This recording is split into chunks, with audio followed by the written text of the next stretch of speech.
question comes from the line of Sean Milligan with Janney. Please go ahead. Hi, thank you for taking the questions this morning. This first question is just as you exit the beta period and you head into delivering. I'm curious, kind of what your experience has been in the beta period in terms of learnings or any key takeaways, or is the system kind of operating like as you would expect? Yeah, appreciate the question. So just to kind of do a look back from where we were a year ago, we were launching the alpha version of it.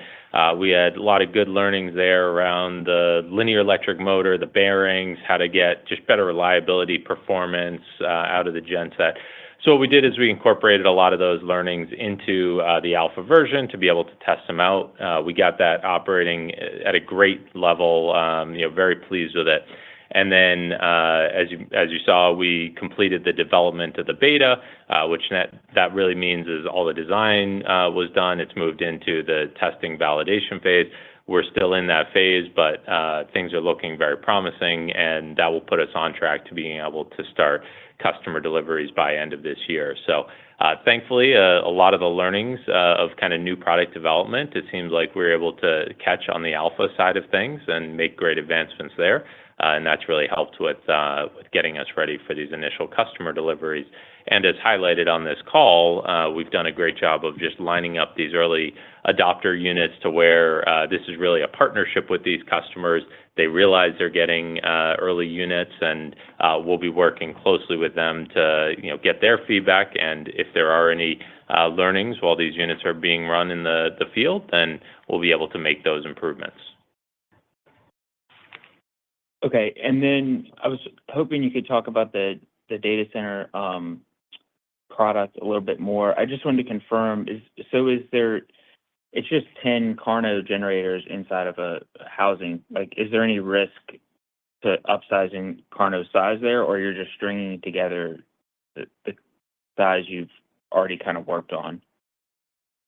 Yeah, great question. So inside that enclosure, the plan is there'll be 10 four-shaft systems, but then all of the accessories around that. So when you think about like the cooling system, the air handling system, that'll be integrated together. And so from a development risk, this is more down the packaging side of things as opposed to redesigning the actual generator. And so from that standpoint, we carry over all the learnings of developing this 200 kilowatt. The genset really isn't changing. More what's changing is the packaging, the accessories that go around the generator to make it run. So that's where we do believe we'll be in a good position to be able to make initial deliveries of those 2 megawatt systems in 2026. And then from there, we do see the data center space as being just a great driver of market demand. Actually, today we recently saw an announcement out of Bloom Energy for up to 1 gigawatt of power generation for their fuel cell solutions. So I think that points very positively just to the demand we're seeing out of the space and the need for on-site power generation and looking for alternative solutions like fuel cells or like our solution, a linear generator. That's great. And that kind of segues to my next question, if I can ask a couple more. But like in terms of KARNO competing versus fuel cells or traditional gensets, like how do you stack up? I realize you're not at scale yet, but just cost efficiency, like how are your customers thinking about those metrics in terms of potentially buying KARNOs in 26 and 27? Yeah, so there's a couple of things that really stand out as differentiators. So one is upfront cost, which we plan on the KARNO generator being less expensive than what we've seen fuel cell providers offering. The next is just the size of the system. So we're looking at probably in the order of magnitude of about a third the size of a fuel cell. So that will help with, one of the things you may have seen in the Bloom announcement is just they had an emphasis on energy density and how much power can be provided out of an acre of land. This is really important stuff for data centers because they're looking for a lot of power. They have land constraints, and so if you can provide more power out of the same amount of land, that's a big positive. And then the other advantage we see, and obviously more of this will be proven out over time, but maintenance and reliability. One of the downsides with fuel cells is the membranes do deteriorate over time. Those need to be replaced. And so that's where we see an advantage with the Carno generator as well. Okay, thank you so much. I'll turn it over if there are other people in the queue. If not, I can come back and ask some more. Thank you. Thank you. And once again, if you would like to ask a question, simply press star one. And your next question comes from the line of Ted Jackson with Northland. Please go ahead. Thanks very much. Good morning. Morning, Ted. Morning. So a couple questions. Actually, I had a lot of questions around Bloom fuel cells and you guys just went right into it. So that was the meat of my Q&A. But when you comment on you have sold your production capacity for 2025, and I know producing and revenue they're not a linear thing, but with regards to your production capacity for 2025, what is it on a unit basis? Yeah, so we're expecting to ship several dozens of units next year, and so we'll get, as we go through it, we'll get more definitive, but at this time, several dozen of units is what we're expecting, and then that will generate in the low double-digit millions of revenue for the year. And would you expect to recognize revenue on all those units, or will some of them, have to go through their, qualification and compliance? If that makes sense, that if you were say, I don't know, could just call it 24 units, 24 units, how many of those do you think would be revenue generating for you during the fiscal year? I'll take that one, Ted. So maybe I can summarize what Thomas was saying earlier about revenue recognition. Just to recap, so we are expecting to start delivering units to customers later this year, and then we're going to ramp that up into the first quarter with the early deployment units, and then we're going to be addressing any issues and opportunities that come out of those learnings. And then what we said is mid next year, sometime around there, we think we'll be done with R&D and we'll officially commercialize the product. At that point, we expect to be able to recognize revenue from all of those previous sales and then all the sales going forward from that point. So I think the safe way to think about it is if Thomas, as he was talking about our estimate of a few dozen units, we would be able to recognize revenue on all of those units that we sold both this year and next year. Hmm. And then with regards to the production capacity that you're looking for in 2025, is that predicated on the installation of the new equipment that you referenced in the call earlier, or is that equipment to be installed and then part of the growth strategy beyond 2025? Yeah, so the equipment that has been installed over the last quarter will be assisting us with volume for 2025. Now, as we shared during the call, we do have more machines on order into the second half of next year, actually, anticipated deliveries from GE. And we also shared we're weeks away from just taking delivery of the next latest and greatest additive machine out of GE. So those units that will come more later next year are more focused towards 2026 volume. Obviously, units that are installed earlier in the year will assist with volume for 25. But then as we look at 2026, we'll also plan to probably place more orders throughout 2025 to assist with that 2026 ramp up. And then you mentioned that the GE equipment that you have on order that's coming in will increase capacity, not just because it's just more of the same machines, but it's machines that are capable of producing more for you.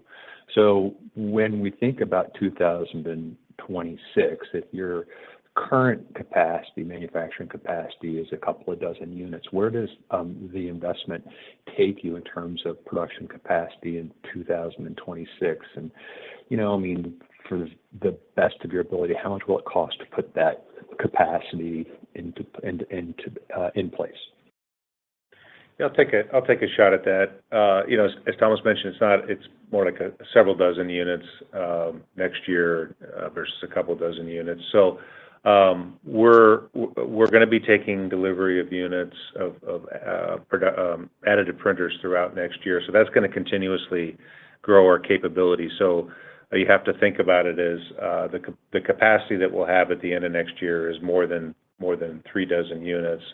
If you start to look into 2026, we're also looking at potential additional capacity beyond that. So you should think of it as a growing number just because of several things. One is we're getting more printers. The printers we're getting have higher capacity, and then all of the printing units that we have, we're getting more throughput over time from those through various means. So it's gonna. I mean, the way to think about it, Ted, is that it's going to be continuously growing. What we gave you for next year is just our estimate, just based upon what we know and the timing of deliveries and so forth. That we should be at least a few dozen units next year, plus or minus, and then it will grow in 26. We just don't have a definitive number yet what that looks like. No, and I know it's pretty far away, and I mean, the fact that you're giving the color you're giving on 25 is more than many companies do at this stage of the game, so I do appreciate it. Shifting maybe over I'll ask to... I can add one thing, Ted. You had asked about capital. So just give you a little more color on that. If you look at what we said about $15 million in capital this year for that capacity, and then we also said that next year overall cash spending should be up modestly compared to this year. So right now that would include capital. So it's a similar number, maybe a little bit higher next year, and that's going to, again, depending on some timing and deliveries. So that kind of gives you a little bit of an insight into your question of just production capacity versus capital spending. Okay, thank you for that. And then my last question for you, going over into the research revenue that's going to be coming into play with the Navy contract. So less than $1 million for this year. Can you put some brackets around in terms of what's the sort of, I guess, the length of the contract in terms of timing? How we should think about how make some color about how you actually generate the revenue. And then I'm curious, are there any costs associated with that kind of revenue, or is it a pure margin play? Yeah, I'll answer that. So first of all, we mentioned we have actually a number of contracts right now with ONR, which is the Office of Naval Research, on behalf of the Navy, and we are actively pursuing more. So this isn't a one and done type of a thing, but more of a continuous process. In fact, we've been executing under agreements, much smaller ones, just going back even a little bit in the past. So it'll be more of a continuous process. So it will be fairly significant amount of revenue. And we mentioned it includes 7 Carno units, and it's really based upon, there is definitely work and cost associated with it in terms of building and selling Carno units, doing testing, developing new capabilities like testing different fuels and so on. There will be costs associated with it, and that's built into our revenue forecast for next year. But it is very positive for the company for a number of reasons. It does support a lot of our R&D work. It's setting us up for future sales for the military and other applications. And so we look at it as a positive. And the fact that we're recognizing it as revenue means we do expect it to be a base part of our core service offerings going into the future. No, it's nothing but positive. It's obvious, you could see where the military would have a lot of interest in a Carno generator. I'm just kind of, trying to understand, what drives the revenue, in terms of activity on your part. So delivery of Carno, Yeah. I guess, is one, and then just, I guess, milestones and such as others. Yeah, and exactly. How I would think about it flowing through your P&L. That's all. Yes, exactly. It's engineering work, so it's direct services, it's purchase of materials, it's sale of Carno units, and even the fourth thing would be outsource of services that we oversee to other test labs and so on. So it's a little bit of all of that. And the nice thing, just to add to that, is the system for the military is the same. It's a 200 kilowatt genset. So obviously any testing validation that's done with the military. And good news, it carries over into our other deployments as well. So the nice thing is, it's one 200 kilowatt system. Okay. All right. Well, it's all exciting. I will step out of line and see if there's anyone else who wants to ask some questions. Thanks. Thanks, Ted. Thank you. And your next question comes from the line of Sean Milligan with Janney. Please go ahead. Thank you. Just wanted to go back to ask a question about the manufacturing side and just the supply chain there and, lead times for the printers and the equipment that you're ordering. And just thinking ahead kind of to 2026 when you talk about delivering, or, at least from a testing side, one of the data center ones, like that's obviously 10 gensets right there. And data center market is very big, the orders coming out of there. So just kind of like, if you could talk about how quickly you could ramp printer orders and how quickly those deliver after you order them. Yeah, so it's a multiple quarter lag between when we place orders for the printers and then when we receive them. Now, one thing to note, though, is we are taking delivery here of the latest and greatest machine out of GE. So I think, we do expect that time between order and delivery of machines to decrease as we go forward as GE starts ramping up the production of those machines. Now, in other great news, GE's additive, which is called Calibrium Additive, is a very established business within GE. I actually just this past quarter was over at their Germany facility, and they've got tremendous amounts of production capabilities. So we have a great relationship with them. We'll plan on continuing to scale with them. But there are also other printer companies out there that we would be able to source from as well if we needed to. So I think, as we think about, can we get the printers we need in order to scale capacity? I think that's something we'll work closely with GE on or others as we need more capacity. But the other thing that we're going to focus on is how do we get more out of the existing printers that we have? So for those who are familiar with additive manufacturing, there are levers you can pull. You can increase the number of lasers. You can increase laser power. You can increase the depth of the powder that's being welded. All these things will make the machines more productive. And so that's an effort we're going to be focusing on in 2025 is how do we take the existing printer base we have and get more out of it in order to make these machines as productive as possible. Okay, great. Thank you.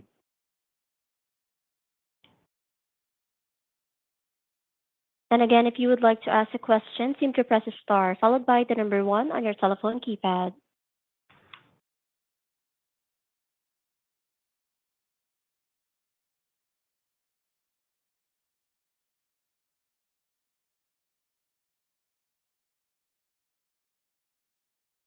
And I'm showing no further questions at this time. I would like to turn the call back to Thomas Healy for closing remarks. Well, thank you, everyone, for joining our third quarter 2024 earnings call. As you heard today, a lot of progress has been made on the commercial front with having LOIs in place that exceed our expected production capacity next year, as well as this interest we're seeing coming out of the data center market and that acceleration of the 2 megawatt solution to really be able to address the demand we're seeing from that space. So with all that, though, the most important and exciting milestone is just weeks away of getting the initial customer deliveries out there. So we're looking forward to that and being able to share more as we update you on the next earnings call. Thank you very much for joining us.